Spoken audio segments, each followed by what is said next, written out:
سمجھنی چاہیے کیونکہ بات چیت کے ذریعے ہی معاملات آگے بڑھتے ہیں، لیکن جب بھی بات چیت کا ماحول بنتا ہے تو ماحول خراب ہو جاتا ہے. آپ کو لگتا ہے کہ یہ اتفاق ہوتا ہے کہ ماحول خراب ہو جاتا ہے جیسے بات چیت کا ماحول بنتا ہے؟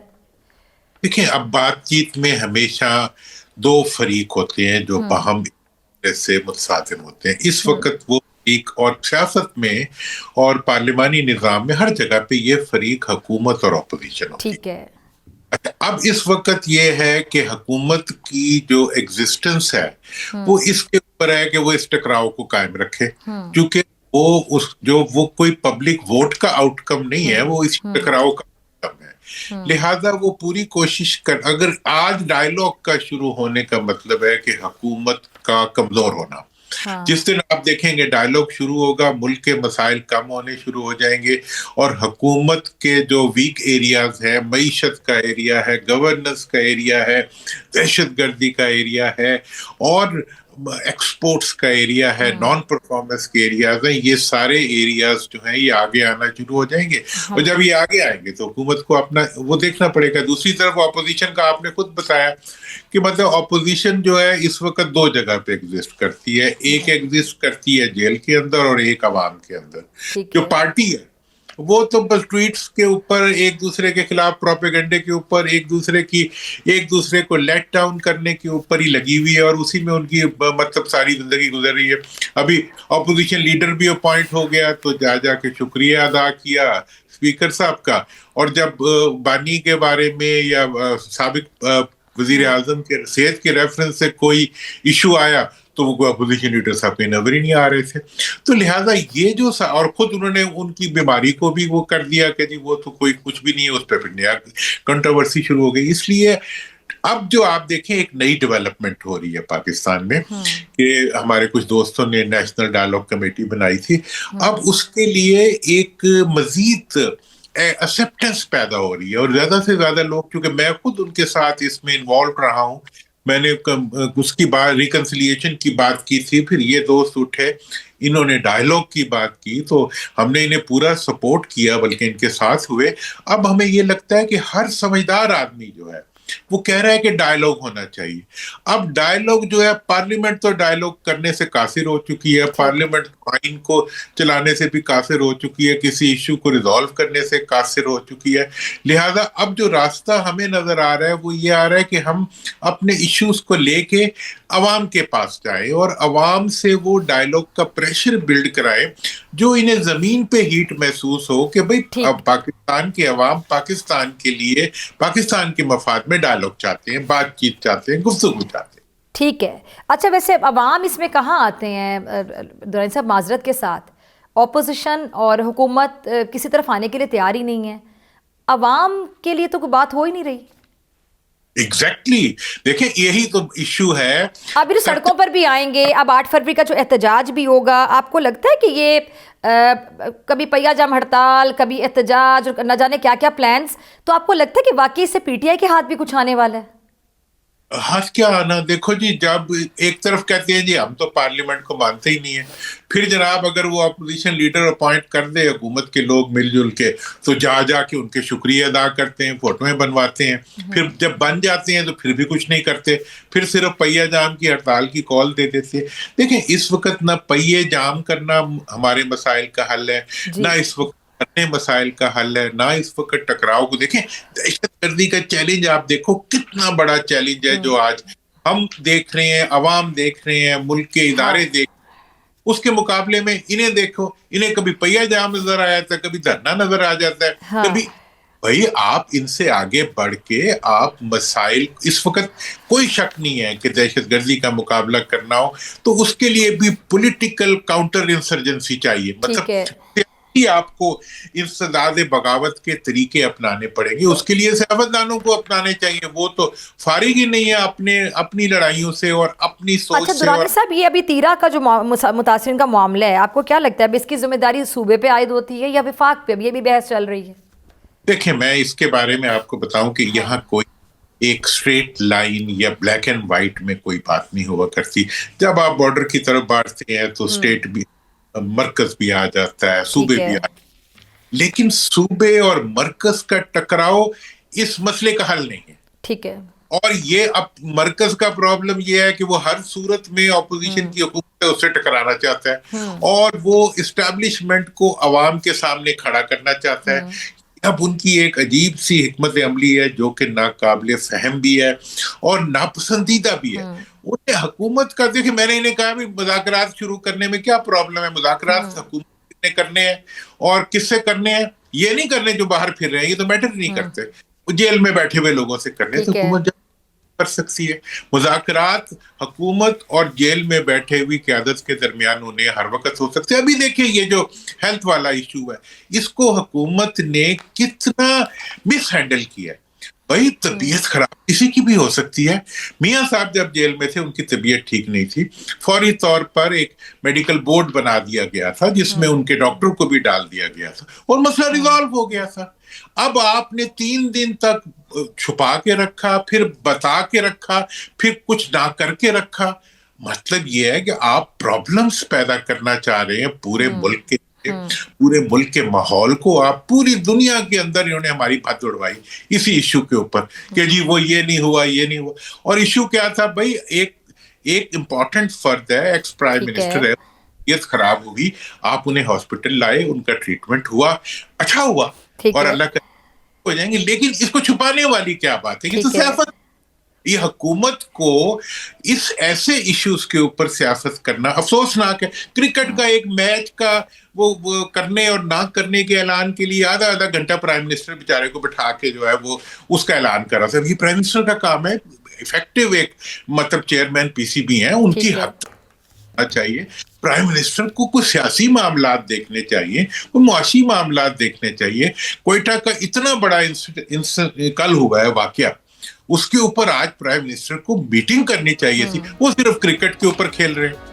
ناظرین آپ سے ملاقات ہوگی بریک کے بعد. خوش آمدید صاحب. یہ جو ان کی صحت کا معاملہ ہوا ہے بانی چیئرمین پی ٹی آئی, اس پہ بھی بہت زیادہ بحث سٹارٹ ہو گئی ہے. کچھ لوگ ولاگرز بات کر رہے ہیں, پارٹی کے کچھ لوگ جو ولاگ بھی کرتے ہیں باہر بیٹھ کے, خیر خود کو وہ پارٹی کا ہی کہتے ہیں, پی ٹی آئی سے تعلق اگر ان کا ہے مجھے نہیں پتا, آپ کلیئر کر سکتے ہیں. تو وہ بڑے بڑے دعوے کر رہے ہیں, بڑی بڑی کہانیاں سنا رہے ہیں. کتنی حقیقت ان کہانیوں میں یار؟ ان کہانیوں گمراہ کر رہے ہیں لوگوں کو باہر بیٹھ کے. وہ اس وقت تک گمراہ کر سکتے ہیں جب تک حکومت چاہے گی. بھائی یہ حکومت نے کیوں, کتنا بڑا ایشو ہے آپ مجھے بتاؤ. مجھے کچھ نہیں لگ رہا کہ اس کے اندر کوئی چھپی ہوئی کوئی چیز ہے. اس کے اندر جو چیز چھپائی ہے وہ حکومت نے چھپائی ہے, بلا وجہ چھپائی ہے. پہلے دن ہی انہیں ایک بورڈ بنا دینا چاہیے تھا. بانی فیصل کو کہہ رہے ہیں تو ڈاکٹر فیصل کو ڈال دینا چاہیے تھا بیچ میں. جاتے وہ جا کے انسپیکشن کرتے, دیکھتے اور اس کے بعد آ کے بتا دیتے, کوئی ایشو ہی نہ بنتا. میاں صاحب کے ساتھ ایسے ہوا تھا. نون وہ پارٹی ہے جس نے ہمیشہ یہ بات کی ہے کہ یہ اتنا بھی کرنے سے قاصر کیوں آپ کو نظر آئی؟ میرا یہ خیال ہے کہ وہ اپنے آپ سے ڈرتے ہیں, وہ اپنی بقا سے ڈرتے ہیں, وہ اپنے رہنے کے جواز سے ڈرتے ہیں. انہیں پتہ ہے کہ ہمارے رہنے کا اب آہستہ آہستہ ہر جواز جو ہے وہ کمزور ہوتا ہے. دیکھیں معیشت کی بات تھی, معیشت کے اوپر کچھ نہیں, ایکسپورٹس کے کچھ, پبلک کے لیے کچھ نہیں. پبلک کی ابھی دیکھیں 17 روپے پر ڈیزل بڑھا دیا, دہائی خدا کی. مطلب یہ ہے کہ دنیا کے اندر کوئی دوسرا ملک ایسا نہیں ہے جو 1 لیٹر کے اوپر اتنا ٹیکس وصول کر رہا ہو, اور کس سے غریب آدمی سے لیتے ہیں. اچھا درانی صاحب یہ مجھے بتائیں کہ 8 فروری کو آپ کیا دیکھ رہے ہیں, کیونکہ آپ بڑے ایک زیرک سیاستدان ہیں, پی ٹی آئی کو بھی آپ اچھے طریقے سے سمجھتے ہیں, ان کی نفسیات کیا ہے. پھر ظاہری بات ہے جب بھی وہ کچھ کرنے کا کہتے ہیں تو حکومت ان کی بات کو کتنا سنجیدہ لیتی ہے, اور پھر کیا ان کا حکومت کا بھی آگے سے لاہ عمل کیا ہوتا ہے وہ بھی آپ سمجھتے ہیں. کیا لگتا ہے آپ کو 8 فروری کی تیاریاں تو بڑی زور و شور سے جاری, کیا ہوگا 8 فروری کو, کیا کرنے جا رہے ہیں اب یہ؟ دیکھیں 8 فروری کو اگر حکومت کوئی شرارت نہ کرے تو کچھ بھی نہیں ہوتا. دیکھیں جی بات یہ ہے کہ عوام نے کئی دفعہ یہ میسج دے دیا ہے بہت کلیئر کہ وہ اس وقت کوئی ہنگامہ کرنے کے موڈ میں نہیں ہے. پی ٹی آئی کے جو ورکرز ہیں انہوں نے بھی بہت وضاحت سے بتا دیا ہے کہ وہ بلا وجہ ٹکراؤ نہیں چاہتے. یہاں جتنے لوگ جیل میں ہیں پی ٹی آئی کی سینئر قیادت, یہ ہمارے نیشنل ڈائیلاگ کمیٹی والے لوگ جا کے ملے بھی تھے, انہوں نے انہیں خط دیا کہ ہم چاہتے ہیں کہ مذاکرات ہوں اور بات اس کے ذریعے مسئلہ آگے حل ہو. آج پوری ملک کی عوام جو کہ اپوزیشن میں ہے وہ چاہتی ہے کہ حکومت اس معاملے کو ڈائیلاگ کے ذریعے ریزالو کرے. لیکن مسئلہ ہے حکومت کے اینڈ کے اوپر. حکومت حکومت کہتی ہے کہ اگر مفاہمت کا عمل شروع ہو گیا تو ہماری تو ایگزسٹنس کے اوپر سوال پیدا ہو جائے گا. ہم تو مطلب ایک جو بیس میں جو ایک ناجائز پن ہوتا ہے وہ انسان کو ہاؤنڈ کرتا ہے. لیکن اب وہ کیسے کوئی سمجھائے کہ یار کچھ نہیں ہوگا. میرا تو خیال یہ ہے کہ حکومت کو تسلی کر لینی چاہیے ملک کے لیے, ملک کے مفاد کے لیے ہمیں لڑنا نہیں ہے. لیکن درانی صاحب, پی ٹی آئی کے طرز عمل سے آپ کو لگتا ہے کہ پھر وہ اس چیز کے لیے تیار ہے کہ کوئی مذاکرات ہوں؟ ان کا بھی طرز عمل جو آپ کے سامنے ہے. دیکھیں پی ٹی آئی کس کا نام ہے؟ دیکھیں میرے خیال میں پی ٹی آئی دو جگہ پہ ایگزسٹ کرتی ہے, ایک جیل کے اندر اور ایک عوام کے اندر. بیچ میں لیڈرشپ پھر رہی ہے, یہ وہ تو پی ٹی آئی ہے, نہ عوام انہیں مانتے ہیں نہ اوپر والا مانتا ہے. اب ان کے لیے یہ ایشو ہے کہ وہ اپنے آپ کو ریلیونٹ بنانے کے لیے کوئی نہ کوئی الٹی کلا بازی لگاتے رہتے ہیں. اگر حکومت آج جیل میں, اب دیکھیں نا آج 8 کو کیا ہو رہا ہے, 8 کے بارے میں جو جیل میں لیڈرشپ ہے اس سے کسی کا رابطہ نہیں ہے, ان سے کوئی خبر نہیں آئی بھی. جو کچھ کر رہے ہیں یہ باہر بیٹھے ہوئے لوگ کر رہے ہیں. کبھی کہتے ہیں جی ہم وہ کر دیں گے, پہیا جام کر دیں گے, کبھی کہتے ہیں ملک جام کر دیں گے, کبھی کہتے ہیں راستے بند کر. یہ کون کر رہا ہے؟ جو بیچ میں بیٹھے ہوئے لوگ ہیں. تو ان کا مقصد کیا ہے؟ مطلب آپ کو کیا لگتا ہے کیا مقصد؟ آف کورس جب اس طرح کی چیزیں ہوتی ہیں تو پھر ملک کی اکانومی سفر کرتی ہے, معیشت سفر کرے گی, تو یہ ملک کے لیے صحیح نہیں ہے, سیدھی سی بات ہے. دیکھیں صحیح نہیں ہے. دوسری بات یہ ہے کہ ان سے ہونا بھی کچھ نہیں ہے. اچھا, اب نہ ہونے کا جو کیا بیڈ اسٹریٹجی, پور اسٹریٹجی, یا نیت ہی نہیں ہے؟ دیکھیں جی نیت بھی نہیں ہے, مطلب خواہش بھی نہیں ہے, ہمت بھی نہیں ہے, ووٹ بھی نہیں ہے. سب چیزیں نہ ہونے کی وجہ سے اس وقت وہ یہ کوشش کر رہے ہیں حکومت کے ساتھ کسی طرح کی کوئی کنفرنٹریشن ہو جائے, ٹھیک ہے, آواز پیدا کر سکیں کچھ نہ کرنے کا. ٹھیک ہے, میں انہیں کھلا چھوڑ دوں, یار کرو جو کرنا ہے, کیا کرو گے تو کچھ بھی نہیں ہونا. تو لہٰذا یہ جو سارا ماحول, اور پھر میں آپ کو بتاؤں حکومتی وزراء ہے نا, مجھے اتنی حیرانی ہوتی ہے. ہم نے وزارتیں دیکھی ہیں, کئی دیکھی ہیں. حکومت کے وزیروں کا کیا کام کہ وہ تڑیاں لگائیں لوگوں کو؟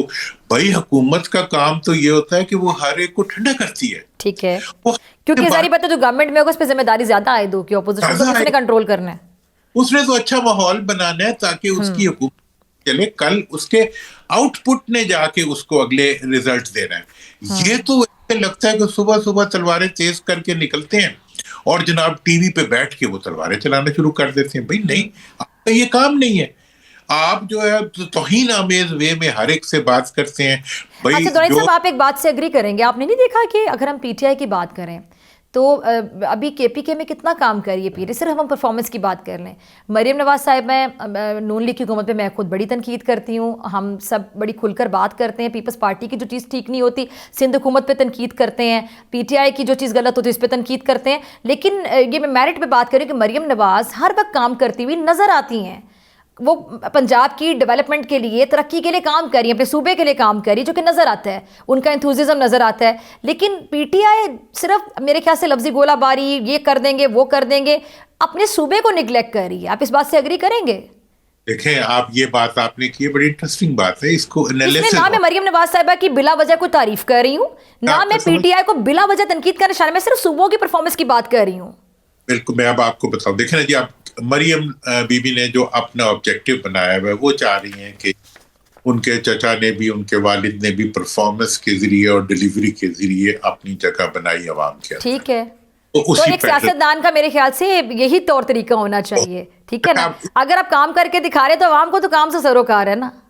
اب اگر چلے جائیں کے پی کے میں, وہاں پہ یہ ہے کہ وہاں پہ اس وقت یہ جو لوگ بیچ میں ہیں وہ یہ سوچ رہے ہیں کہ جی وہ اس لیے منتخب ہوئے تھے کہ انہوں نے اپنی لیڈرشپ کو رہا کروانا تھا, وہ ان سے, تو اب وہ اچھل کے جو ہے بیچارے اپنی پرفارمنس کی طرف جا رہے ہیں. جبکہ ہونا یہ چاہیے کہ دیکھیں رہائی کا جو ایشو ہے وہ تو ڈائلاگ اور ڈسکشن اور عوامی دباؤ سے ہونا ہے. اور عوام میں پاپولیرٹی آپ دیکھ لیں, جو ایکس پرائم منسٹر ہیں عمران کی پاپولیرٹی تو اوپر جا رہی ہے عوام کے اندر ہونے کی, لیکن ان کی پارٹی کی پرفارمنس ڈاؤن جا رہی ہے. اور اس